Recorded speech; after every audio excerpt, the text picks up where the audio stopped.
नमस्कार साथियों, आपका स्वागत है अपना स्टडी लेक्चर यूट्यूब चैनल में। तो दोस्तों, एक बार फिर आज हम आपके साथ एक नए और बहुत महत्वपूर्ण टॉपिक लेकर यानी फ्रेंड्स आज इस वीडियो में बात करेंगे दादा की प्रॉपर्टी में पोते का कितना अधिकार होता है। जैसा कि बहुत सारे फ्रेंड्स, बहुत सारे लोग कमेंट करते रहते हैं, सर इस पर वीडियो बनाइए।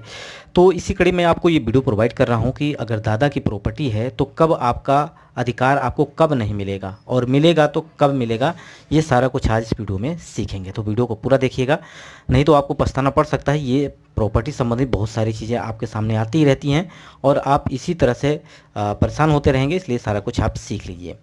तो सबसे पहले हम बात करेंगे पैतृक संपत्ति होती क्या है। जब आपको पैतृक संपत्ति पता चल जाए होती क्या है, तो उसके बाद आपको अधिकार ऑलरेडी समझ में आ जाएगा।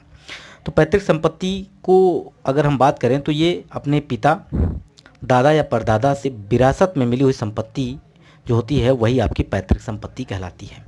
अब इसको इस तरह से समझ सकते हैं, ए नाम का कोई व्यक्ति है, इसके दो लड़के हैं, ठीक है, बी और सी, ठीक है।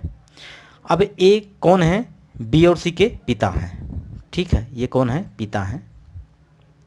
उसी तरह बी और सी के भी, बी के दो पुत्र हैं और सी के तीन पुत्र हैं, ठीक है। तो P Q X Y Z ये जो हैं, ये दोनों क्या हैं? अगर ये बात की जाए, ये पांचों ए के पोते हैं।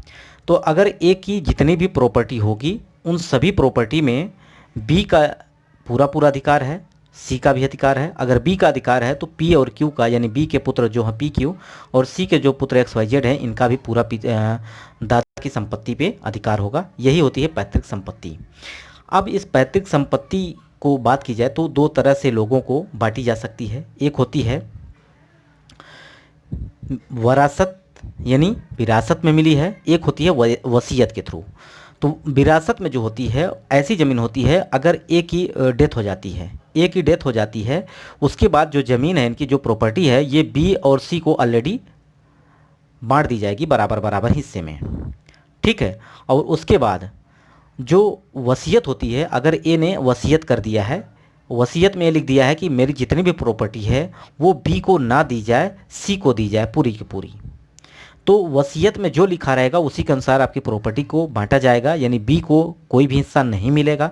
भले ही उनके पुत्र हैं ए के, लेकिन उनके प्रॉपर्टी में कोई हिस्सा नहीं होगा अगर उन्होंने वसीयत कर दी है, ठीक है। वसीयत में ये लिख दिया है कि मेरी जितनी भी चल अचल संपत्ति है सबका मालिक सी है, तो सी को ही प्रॉपर्टी कानूनी तौर पर मिलेगी, बी को नहीं मिलेगी। वो कानूनी तौर पर चाहे जितना ही जोर लगा ले, ठीक है। लेकिन अगर वरासत में यानी विरासत में मिली है, यानी पिता ने किसी प्रकार की वसीयत नहीं की है, तो इस सभी प्रॉपर्टी में बी और सी को पूरा पूरा हिस्सा मिलेगा। और बी और सी ने भी अगर किसी प्रकार की वसीयत नहीं की है तो वरासत यानी विरासत के तौर पर P Q X Y Z को भी इनका पूरा पूरा हिस्सा मिलेगा। यानी ए की जो प्रॉपर्टी है, दादा की प्रॉपर्टी में P Q X Y Z का पूरा पूरा अधिकार होगा।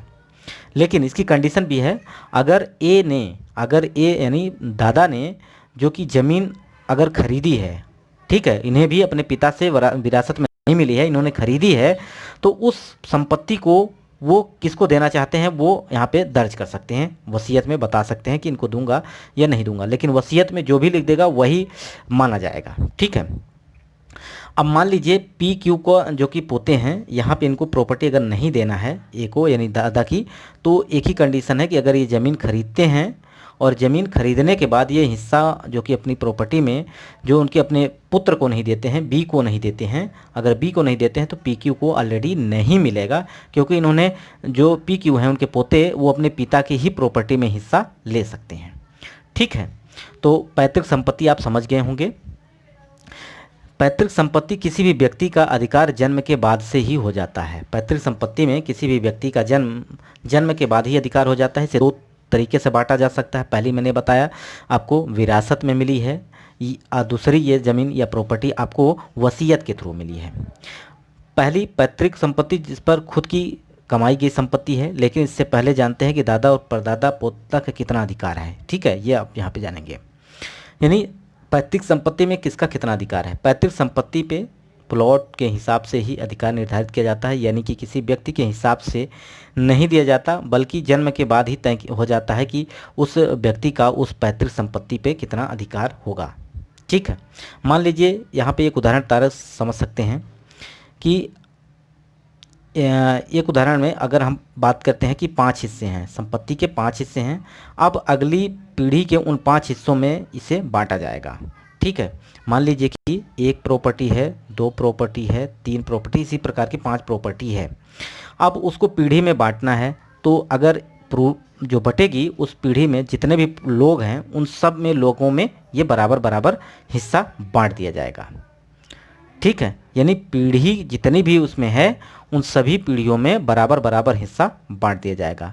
अब मान लीजिए कि कोई व्यक्ति है, वसीयत किए बिना उसकी मौत हो जाती है, तो क्या होगा? अगर वसीयत लिखे बिना किसी व्यक्ति की मौत हो जाती है, मृत्यु हो जाती है, तो उस स्थिति में कानूनी तौर पर उत्तराधिकारी उनके पिता के, यानी पिता की जो पुत्र है उसकी संपत्ति पर पूरा अधिकार होगा, और पिता के पुत्र और पुत्र पर उसका पूरा अधिकार होगा। इस तरह से आप उनको जो ज़मीन है उनके बेटे में, उनके बेटों में बढ़ जाएगी, और उनकी माता में, यानी उनकी पत्नी में बराबर के हिस्सा मिल जाएगा। अब तो यहाँ पे सरकार ने बेटा और बेटी को भी पूरा अधिकार दे दिया है कि अगर बेटी चाहे तो पिता के पूरे प्रॉपर्टी पर अपना आधा हिस्सा ले सकती है। ठीक है, तो अगर बिना वसीयत के कोई व्यक्ति की मृत्यु हो जाती है तो वरासत के थ्रू ज़मीन का बंटवारा होता है, यानी आपका वरासत के तौर पर उनके पूरी प्रॉपर्टी को बांटा जाता है। दादा की खुद की कमाई की संपत्ति में किसका हक है?